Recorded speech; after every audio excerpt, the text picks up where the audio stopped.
Well, let's talk about that Invictus ceremony a little bit. I was there. I was very lucky enough to... I was quite high up in the seats. I had to bring binoculars to see what was going on. Opera glasses. Did you have the opera glasses? I didn't. I had binoculars because you're quite along with the press, are quite a long way away from the actual ceremony. And it was clear that no members of the royal family would turn up, as we were talking about earlier. But there were a lot of people there. We had Marco, with Mark Dyer, which are an old friend of Harry's. Major figure in Harry's life. Yeah, major figure in Harry's life. I think Jamie Love Pinkerton, his former mentor, was also there, and he was surrounded by people who like him. One of the most provocative, possibly, that's my word, provocative, guest would have been Earl Spencer, which is Princess Diana's brother. Yeah. Now, he famously, at Diana's funeral, with a very strongly worded speech, an address that got a round of applause from people outside Westminster Abbey, talked about blood family and blood relatives and looking after William and Harry. He doesn't get on with King Charles, but he was there with Diana's sister and some cousins to support Harry. What do you make of that? Is it in a kind of PR opportunity, but also to show family relations? What do you make of that show of support from Diana's family? Yeah, it reignites the framing that existed in the 1990s, which is basically, so you mentioned Charles Spencer's speech at Diana's funeral. He said, we and Diana's blood family will raise these two boys up so that they are not caged by duty, but can be free to become the well-rounded people you wanted them to be. It was an incredibly powerful moment, but it was also, all the royals were sat there, including the Queen, listening to him say this, and it was a very explicit attack on them. Obviously there's some bad blood in the history between the two Charleses, but also, the allegation against the monarchy back in those days after Princess Diana died was emotional indifference. There was also this whole thing about whether they were going to come down from Balmoral, whether they were going to see floral tributes. It was all like, the headline in The Sun, I think, was, "Where is our Queen? Where is her flag?" What Harry's done here, what Harry's been able to do is, the Spencers turned out to show him love and warmth and to show him respect for this project at his big moment. It's a big thing to have your project recognised at St Paul's Cathedral with a service of thanksgiving with all these people in attendance, Damian Lewis reading a poem, brilliant actor. And the Spencers were there and Charles wasn't and William wasn't. And it's back to that framing of the royals are emotionally indifferent and the warmth comes from Diana's side of the family. This is the strange thing about Harry, is that he has done some things that have made people very angry with him, throwing hand grenades at his family, criticising people, spilling royal secrets in this book.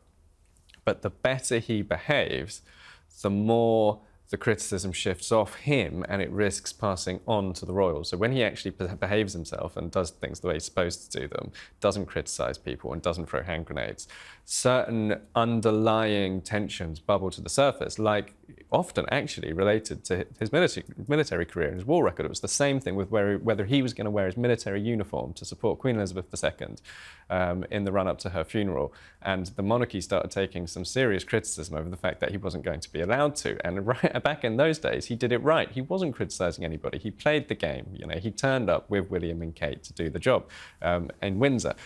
And when he behaves himself, that is when the monarchy is actually at its most vulnerable. And that really is what has happened here. Is I think that Charles and William maybe did not realise that the greatest threat to them is actually Harry behaving himself. So we often look at this through, a journalistic kind of media bubble, through our lens, and work out, who maybe has won the PR war here. Yeah. But look, Charles's diary was busy. I understand why the king is utterly furious with Harry. Of course. All right. I mean, let's get to the bottom. You mentioned about hand grenades and insults and stuff like that. The trashing of the family, has been dreadful. The PR that Harry has failed in the last couple of years, and now you're suggesting that he's behaving himself. You're right, both him and the Duchess of Sussex have kind of detoxified themselves. Yeah. They haven't been criticising anyone, but there is a danger that you're pointing out there that public sentiment could shift. But I think there's so much water under the bridge that I think many people still feel incredibly bitter towards Harry. Towards Harry, of course they do, absolutely, and they will for a long time. It'll be years before people forget. Harry and Meghan, disliked by around about 2/3 of Britain, I think. And Harry used to be liked by 80% of Britain, and Meghan as well. She was liked by 55% of Britain right up until the moment they quit. Through that whole year in 2019, when they say that they were pilloried by the British press, the British public actually loved her. At the point that they announced their engagement, which was November 2017, Meghan was liked by 55% of Brits. In November 2019, when they quit, right before they quit, last polling before they quit in the January of 2020, she was liked by 55% of Brits. So they maintained their popularity through their whole royal career. The point at which it started to go downhill was first when they quit, then when they did Oprah, and obviously Spare also made people very angry with them. But one of the ways that the royal family weathered that storm and came out predominantly on top, winning the PR war of those big kind of bombshell interviews, was that they didn't fight back. And it's very unseemly and uncomfortable for the public to watch a person repeatedly attack his own family in a context where they aren't fighting back. But the one thing that the royal should be slightly cautious of is if Harry now looks like he's the warm one and he's playing ball and he wants peace. The public overwhelmingly predominantly want to see peace reign. They don't want the war to continue. And if it looks like Harry is a partner for peace, but Charles is shunning him and snubbing him, there is a risk that it flips and it looks like Harry is the one who's not fighting back. And that is actually where the risk to them lies. 100%. I get that, but at some stage, somebody will have to. There's a big piece of middle ground here that no one's venturing into, which is an apology. Yeah. And Harry and Meghan have never ever kind of admitted any blame. Yeah. They've never actually said, "Oh, we made a mistake here. We should have done this. We are sorry."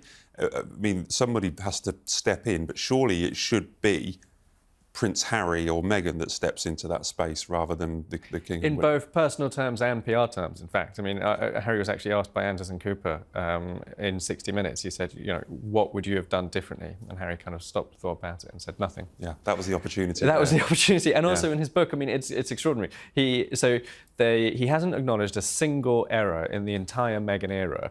And then before the Meghan era, the only things he's really acknowledged are all where he was on tape or was pictured. So there's the Nazi uniform, he's acknowledged he was wrong. There is using racially abusive language in relation to Ahmed Raza Khan, the Pakistani officer cadet at Sandhurst. He videoed himself doing it. And then kind of Las Vegas when he was photographed naked, but also he did kind of blame it on the girls. And he was like, too much army, not enough prince or something. But he also said, I could tell those girls were dodgy, and then I suggested we all get naked. I mean, it just didn't really, none of it made sense. It was a very weird passage of his book. But essentially, the take-home appears to be that he won't acknowledge that he's done anything wrong unless it's on camera. And he needs to get past that if he wants the public's forgiveness. And he really should have been able to see that I could tell him what to apologise for. I could tell him if you want to. I mean, I'm sure he doesn't want me to, but I don't have his number. But I don't. Well, we'll see what happens. But we'll see, maybe get him on the show, get him in here. I'd love to get Harry on the show. Yeah. We should have. But we had you booked this week, so we couldn't have Harry on this week. Next